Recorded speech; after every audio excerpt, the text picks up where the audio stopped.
45% নম্বর পেলে কোনো পরীক্ষায় পাশ করা যায়। একজন ছাত্র 45 পেল এবং 45 নম্বরের জন্য ফেল করল।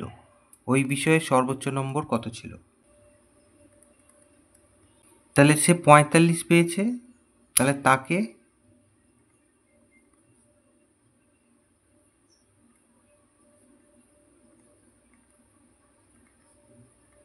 পাশ করার জন্য পেতে হতো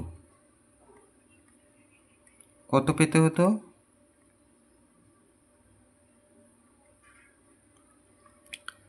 45 পেয়েছে আর 45-এর জন্য সে ফেল করেছে, তাহলে এই টোটালটা তাকে পেতে হতো, তার মানে 90 পেতে হতো। তাহলে এই 90 পেলে সে পাস করে যেত, যেটা 45% নম্বর। তাহলে আমরা প্রশ্নানুসারে বলে লিখি, প্রশ্নানুসারে এই 45% নাম্বার হচ্ছে 90। তাহলে 100% নাম্বার বার করলেই আমরা সর্বোচ্চ নম্বর পেয়ে যাব।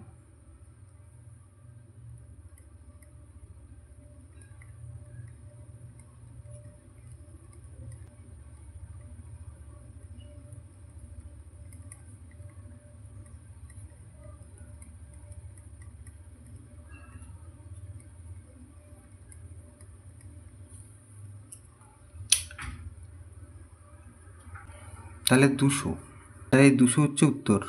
তাহলে ওই বিষয়ে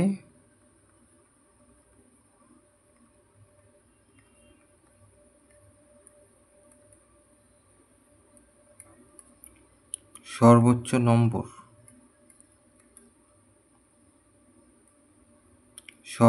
নম্বর ছিল 200।